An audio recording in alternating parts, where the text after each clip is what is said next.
또 이르시되 너희는 온 천하에 다니며 만민에게 복음을 전파하라. 마가복음 16장 15절 말씀. 아멘. 우리 같이 한번 암송해 볼까요? 시작.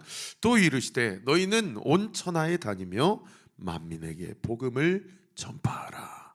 마가복음 16장 15절 말씀. 아멘. 자, 마가의 다락방에서 최후의 만찬을 마치시고 오늘 본문 32절에 보면 그들이 겟세마네라 하는 곳에 이르렀다. 이 어제 본문에 찬미하며 동편인 감람산으로 올라갔다. 이 감람산이 올리브 마운틴이거든요. 그러니까 감람산 전체가 다 올리브 나무였다라는 것을 알 수 있고, 여기 겟세마네라는 이름의 뜻은 밑에 도움말에 한번 보셔요. 기름 짜는 틀이라는 뜻으로 감람산 기슭에 있었던 동산이었을 것으로 추측된다. 이 겟이라는 뜻이 압축하다, 짜내다라는 뜻이고, 세마네라는 뜻이 올리브유라는 뜻입니다. 그러니까 산 전체가 올리브 나무로 가득 차 있었고, 겟세마네라는 공간은 그 올리브 나무에서 추출된 올리브 열매를 가지고 거기 아마 기름 짜는 틀이 있었던 것 같아요. 그래서 거기서 그 올리브 열매를 짜냄으로 말미암아 올리브 기름을 이제 수확하는 장소가 이 겟세마네라는 곳이었다라는 것을 알 수 있는 그런 대목이죠. 여러분, 거기서 예수께서 제자들에게 뭐라고 말씀하십니까? 그다음 구절 보십시오. 내가 기도할 동안에 너희는 여기 앉아 있으라. 12제자 중에 33절에 보면 베드로와 야고보와 요한을 세 명을 데리고 겟세마네 동산으로 가시고, 겟세마네 그 기름 짜는 틀 입구 또는 어느 한 공간에는 나머지 9명의 제자는 거기에 앉아 있으라. 여러분, 앉아 있으라는 얘기는 거기서 예수님께서 내가 모든 인류를 위하여 십자가에 달려 죽게 될 거니 너희는 나를 위해 기도하라 라는 의미죠. 그냥 멀뚱멀뚱 앉아 있어라, 자빠져 자라, 그런 의미가 아니지 않습니까? 그리고 특별히 베드로와 야고보와 요한을 데리고 심히 놀라시며 슬퍼하사 말씀하시되 34절에 보십시오. 내 마음이 심히 고민하여 죽게 되었으니 너희는 여기 머물러 깨어있으라. 나머지 9명의 제자들에게도 앉아있으라, 나를 위해 기도해라 라고 기도하시고, 조금 더 깊숙한 곳으로 들어가셔서 야고보와 요한과 베드로를 데리고 거기에서 깨어있으라.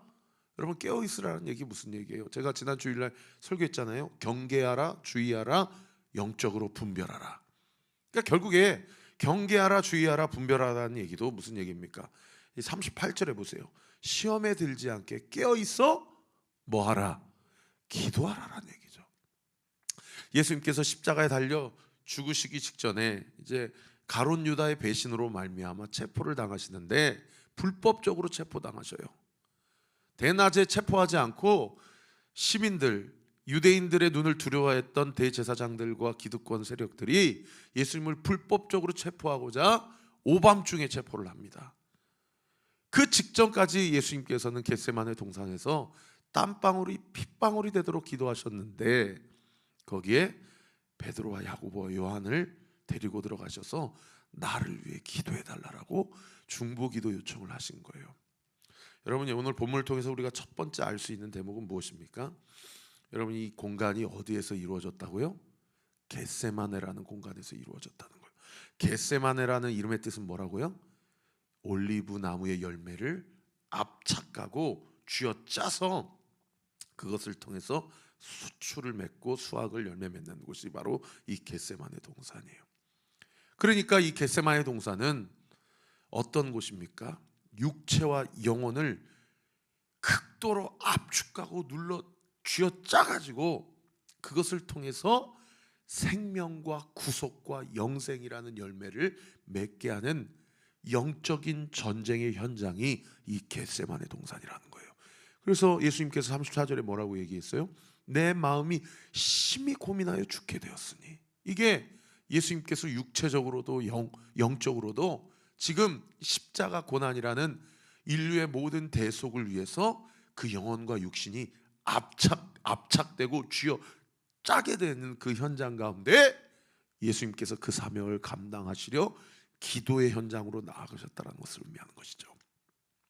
마가복음에는 오늘 본문 34절에 내 마음이 심히 고민하여 죽게 되었다라고 표현했지만은 누가복음 22장 44절에는 땀방울이 핏방울이 되도록 영혼과 육신이 압착되셔서 끝까지 사탄 마귀의 유혹에 넘어가지 않으시고 그 영적인 십자가, 자신에게 주어진 그 십자가를 감당하시고자 신음하시고 씨름하시고 완전히 눌림당하신 그런 영적 상태였다는 것을 드러내고 있는 본문이 누가복음 22장에도 기록되어 있죠. 여러분, 오늘 이 겟세마네라는, 그리고 이 겟세마네 동산에서 기도하시는 내용과 3명의 제자, 9명의 제자들에게 기도를 부탁하시는 내용을 통해서 우리가 알 수 있는 여러 가지 영적 교훈이 무엇입니까? 그 옆에 질문하기, 묵상하기 한번 써보시죠. 첫 번째, 의미 없는 고난은 없다라는 겁니다. 그리스도인에게 성경은 고난이 있다라고 분명히 얘기합니다. 그러나 그 고난은 의미 없는 고난이 아니라 하나님 앞에서 영적으로 의미 있는 고난이라는 거예요. 여러분, 요즘에 어떤 고난에 직면하고 계십니까? 그 고난이 의미 없는 고난이라고 여기지 마십시오. 그 고난이 반드시 하나님이 나에게 주신 어떤 영적인 의미가 있다고 한다면 단순히 그 고난을 치워달라, 혹은 그 고난을 감당하게 해달라라는 기도 이전에 주님, 이 고난이 저에게 주시는 의미가 무엇입니까? 라고 물어보는 사람이 그 사람이 영적으로 깨어있는 사람인 것입니다. 그리고 두 번째는, 그러면 그 고난의 의미가 뭐냐? 여러 가지 여러분 회개할 것이 생각이 나고 또 하나님 앞에 다시 결단해야 될 것이 생각나실 수 있어요. 여러분, 그 고난의 의미는 크게는 두 가지입니다. 첫째는 우리를 순종하게 하기 위함이시고, 둘째는 우리에게 사명을 주시기 위한 고난이에요. 예수님이 이 땅 가운데 오신 것은 사실은 병든 자도 고치고 눈먼 자도 눈뜨게 하고 귀신 들린 자도 자유케 하시는 것을 위해 오신 것도 맞지만, 궁극적인 예수님의 사명은 모든 인류를 구원하시기 위한 구속사적 사명이 예수 그리스도의 공적 사역의 가장 궁극적 핵심 사명이었다는 겁니다. 여러분, 예수님께도 그러한 사명을 위한 고난이 있으셨듯이 오늘 우리에게도 우리의 가정 가운데, 우리 교회 가운데, 우리가 살아가는 이 세상 가운데 우리가 감당해야 될 사명을 위한 고난이 있고, 하나님은 그 고난을 통해서 우리로 하여금 하나님의 말씀과 부르심 앞에 전적으로 순종하는 삶으로 살아내기 위하여 우리를 빚으시고 연단하신다는 사실을 기억하고, 여러분, 고난을 피하게 해달라, 고난이 없게 해달라 기도하지 않고 고난을 감당할 수 있는 힘을 달라고 기도하시는 여러분들이 되시기를 예수님의 이름으로 축원합니다. 그래서요, 예수님께서도 36절에 아버지 하나님께 뭐라고 기도하십니까? 36절 보십시오. 이 유명한 기도 제목이죠. 아빠 아버지여, 아버지께는 모든 것이 가능하오니 이 잔을 내게서 옮기시옵소서. 그러나 나의 원대로 마시옵고 아버지의 원대로 하옵소서. 이 기도문의 전반부는 육체와 영혼이 극도로 압착을 당하고 압력 가운데 있고 겟세마네 동산에서 완전히 짓눌림 당하고 있는 예수님의 심리적 상태와 영적인 상태를 엿볼 수 있는 기도문이에요. 할 수만 있거든 이 잔을 내게서 옮겨달라고. 그러나 후반부 기도 제목을 보십시오. 그러나 나의 원대로 마시옵고 아버지의 원대로 하옵소서. 이것은 어떤 기도예요? 이것을 나의 뜻대로 하지 마시고 하나님의 뜻이 이루어지기를 원합니다. 주님의 뜻이 그 고난의 잔을 마시는 것이라면 주님, 나에게 그 고난을 감당할 수 있는 힘을 더하여 주십시오. 예수님도 이 기도 제목으로 하나님 앞에 기도하시고 자기에게 주어진 그 고난의 잔을 담담하게 마시셨다라는 것이죠.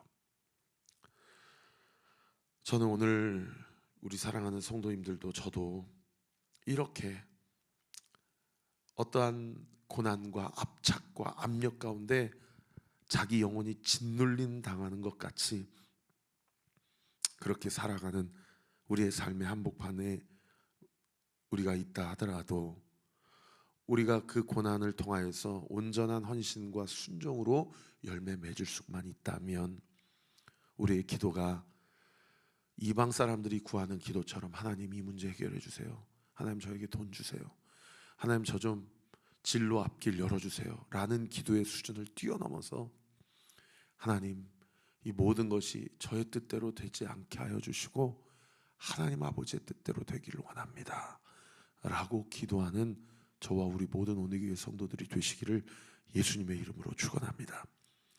그런가 하면 마지막 세 번째로요, 오늘 본문 33절에 보십시오. 예수님께서 베드로와 야고보와 요한을 데리고 가셨다라는 것.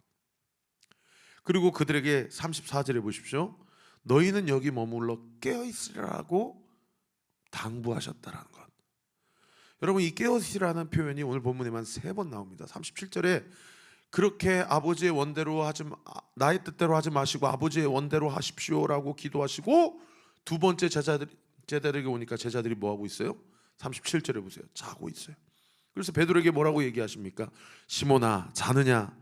네가 한 시간도 깨어있을 수 없더냐?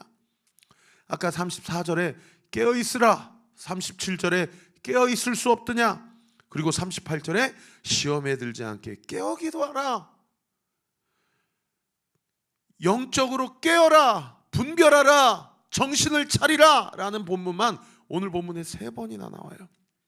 그런데 제자들이 어떻게 합니까? 38절 하반절에 보십시오.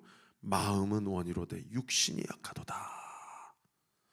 여러분 어저께 마지막 구절에 베드로가 최후의 만찬 가운데 예수님께 뭐라고 호언장담했어요? 내가 주와 함께 죽을지언정 주를 부인하진 않겠다. 나 끝까지 주님과 함께 가겠다. 마음은 원이에요. 그런데 어떻게 해요? 육신은 연약해요. 그러니까 40절에 보세요. 다시 오사 보신즉 그들이 자니 이는 그들의 눈이 심히 피곤함이라. 그래서 제자들이 3번째 똑같이 졸고 있고 아무리 예수님이 깨어 있으라고 해도 순종할 힘이 자기들에게 없는 걸 직감하고 뭐라고 반응합니까? 40절 하반절에 보십시오. 그들이 예수께 무엇으로 대답할 줄을 알지 못하더라. 여러분 작은 불순종이 반복적으로 지속되면 그게 어디로 이어지냐면 무감각함으로 이어지고 무감각함으로 이어지면 어떤 결과로 도출이 됩니까? 완전히 영적으로 무너지는 상태로 도출이 되죠. 그러니까 어떻게 돼요? 마음은 원이지만 그것을 대응할 만한 하나님의 사명과 부르심 앞에 순종할 만한 힘이 없다라는 사실을 제자들이 인정하지 않을 수 없는 상태까지 이르게 된다라는 거예요. 나는 안 되는구나. 이 문제는 내 힘으로는 안 풀리는구나 라는 것을 인정하지 않을 수 없는 상태까지 이르게 된다라는 거예요. 여러분 한번 생각해 보세요. 예수님이 오늘 본문에 제자들에게 3번 깨어 기도하라고 얘기하셨어요. 그런데 제자들은 여전히 자고 있어요. 그러면서 마음은 원이지만 육신이 약하다고 말씀하셔요. 베드로가 예수님이 신문 받으시고 이제 달려 죽으실 때에 너 예수님 편에 있었던 사람 아니야? 라고 사람들이 고소하고 정죄하니까 예수님을 몇 번 부인해요? 3번 부인해요. 3번 깨어 있으라고 하신 말씀 앞에 3번 졸고 있고 3번 부인합니다. 자기 힘으로는 하나님이 나에게 주신 사명이 알 수는 있지만 그 사명과 부르심 앞에 철저히 헌신하고 순종할 수 있는 힘이 없다라는 것을 직면하는 순간이 우리의 인생 가운데 찾아온다라는 것이, 여러분 제가 이걸 절망적이라고 설교하고 싶어서 이 말씀을 드리는 게 아니고 이게 얼마나 큰 은혜인지 모릅니다. 저는 부자가 천국에 들어가는 것이 낙타가 바늘귀에 들어가는 것보다 더 어렵다 하신 말씀이 단순히 돈이 많은 사람을 이야기하는 것이 아니라 자기 힘으로는 안 된다라는 사실을 인생 가운데 한 번도 경험해 보지 못한 인생이라고 생각해요. 그러니까 어떻게 해요? 돈이 있으면 다 되고, 물질 만능주의 사회, 철저한 자본주의 사회에서 돈으로 다 모든 문제를 해결할 수 있다고 생각하고 그렇게 심지어 살았으니 그 사람이 어떻게 내 힘으로는 이 문제가 불가능한 것이라고 인정할 수 있겠습니까? 혹시나 오늘 이 말씀을 듣는 성도님들 중에 나로서는 머리로는 알지만 마음은 원이지만 나는 철저히 죄인이고 죄인 중에 괴물이기 때문에 내 힘으로는 내 가정조차 지킬 수 없고 내 인생조차 내 힘으로 버틸 수 없는 죄인 중에 죄인입니다 라고 고백되어지는 성도들이 계신다고 한다면, 여러분, 그 성도님들은 절망할 일이 아니라 그러한 3번 졸고 있고 3번 부인하고 그럼에도 불구하고 예수님이 베드로에게 찾아오셔서 3번 내 양을 먹이라, 내 양을 치라, 네가 나를 사랑하느냐, 그 영적 관계를 회복시켜 주시고 베드로에게, 제자들에게 약속대로 성령을 보내주셔서 그 사도행전 2장의 마가다락방에 자기의 힘으로는 결코 주님을 부인하지도 배신하지도 않겠다고 호언장담했던 그 공간에서 철저히 망가지고 무너진 베드로와 제자들이 약속하신 성령을 기다리며 하나님의 말씀 앞에 순종할 때 약속대로 성령기 오순절에 그들에게 임하여서 그들이 각자의 언어로, 방언으로 하나님 앞에 기도하고 불의 혀같이 갈라지고 비둘기까지 임재하시는 성령 하나님의 성령 세례를 통해서 여러분, 제9시에 기도하러 올라가는 곳에 안진뱅이를 일으키고 3,000명, 5,000명이 주님 앞에 돌아오고 그들을 통해서 예루살렘뿐만 아니라 온 유대와 사마리아와 땅끝까지 복음을 전하여 여러분, 그 피 묻은 복음이 오늘날 우리에게까지 이렇게 전달된 그 하나님의 은혜의 역사, 그런 제자들, 여전히 누가 크냐라고 싸우고 여전히 졸고 자고 있는, 그래야 해서 더 이상 주님 앞에 어떤 할 말도 없이 완전한 절망 가운데 있는 제자들을 통해서도 주님은 주님의 일을 행하셨던 그 하나님의 놀라운 은혜의 역사, 여러분, 이 말씀을 듣는 오늘 우리에게, 저에게, 그리고 우리를 통하여 복음을 또 듣게 하게 하시는 그 모든 사람들에게 여전히 그 은혜의 역사가 우리에게도 부어졌고 또 그들에게도 우리를 통하여 부어지게 될 것을 믿으시기를 우리 구주 예수 그리스도 이름으로 축원합니다. 그래서 41절에 예수님께서 3번째 오사 그들에게 이르시되 뭐라고 말씀하십니까? 이제는 자고 쉬라. 그만 되었다. 때가 왔도다. 보라, 인자가 죄인의 손에 팔리느니라. 일어나라, 함께 가자. 보라, 나를 파는 자가 가까이 왔느니라. 이 때가 되었다라는 것이 무슨 때입니까? 이 때가 이 크로노스, 절대적 시간의 때가 아니고 하나님이 정하신 상대적 시간이에요. 예수 그리스도께서 아담으로부터 지금까지 그 누구도 해결할 수 없는 이 죄의 문제를 이제 내가 해결할 때가 되었다라고 하시면서 이것이 아버지의 뜻임을 인정하고 하나님의 뜻 앞에 온전히 순종하기로 결단하여 그 십자가를 지시기로 다짐하는 그때를 이야기하는 것이죠. 말씀의 결론을 맺겠습니다. 사랑하는 성도 여러분, 의미 없는 고난은 없습니다. 고난은 우리에게 순종을 배우게 하고 사명으로 나아가게 합니다. 그리고 고난 중에 예수님께서는 동역자들을 세우시고 기도를 당부하셨어요. 그 동역자들은 그 당시에는 실패했지만 성령이 오시고는 제자들을 통해서 7집사를 통해 초대교회를 통해 여러분 300년 만에 로마가 완전히 뒤집어지는 역사가 일어났습니다.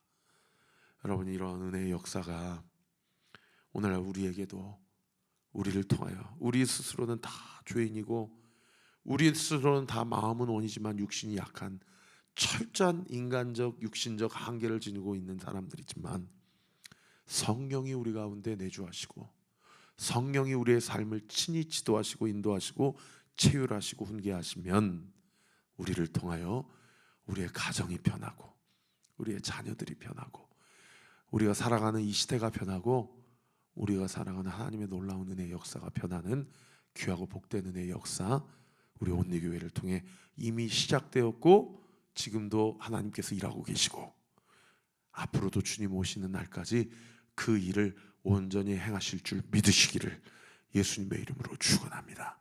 기도하겠습니다. 아버지 하나님 감사합니다. 오늘도 주신 말씀 붙들고 이 하루를 시작합니다.